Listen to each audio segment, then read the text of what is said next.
এখানে একটা মশলা বলে দিই, খেয়াল করবেন। আমার দেশে অনেকে আছে যারা নামাজ পড়ার সময় ইমাম সাহেব যখন তাকবীর তাহরিমা করে আল্লাহু আকবার নিয়ত করার পর ইমাম সাহেব যখন সূরা ফাতিহা শরীফ পড়ে আলহামদুলিল্লাহি রাব্বিল আলামিন সূরা ফাতিহা শরীফ পড়ে, পিছন থেকে কিছু কিছু মুসল্লিরা তারাও পড়া শুরু করে, আছে না নাই?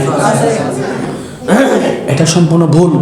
খবরদার, ইমামের কেরাত মুক্তাদির কেরাত। সুবহানাল্লাহ বলেন। মুক্তাদির কেরাত ইমামের কেরাত নয়। ইমামের নামাজ মুক্তাদির নামাজ, মুক্তাদির নামাজ ইমামের নামাজ নয়।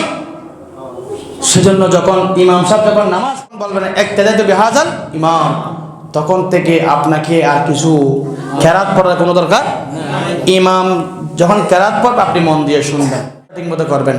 আল্লাহ আমাদের প্রত্যেককে নামাজের মাসআলাও জানার তৌফিক দান করুন। নামাজের মধ্যে পড়ি কিনা, সেটা সুন্নত নামাজ হোক, সেটা ফরজ নামাজ হোক, সেটা ওয়াজিব নামাজ হোক, সেটা নফল নামাজ হোক, সেটা সালাতুত তাসবিহ হোক, সেটা তাহাজ্জুদ হোক, সালাতুল আওয়াবিন হোক, সালাতুল ইশরাক হোক, চারাস্তের নামাজ হোক, ইস্তিসকা নামাজ হোক, প্রত্যেকটা নামাজে আমরা সবাই সূরা ফাতিহা শরীফ পড়ি কিনা?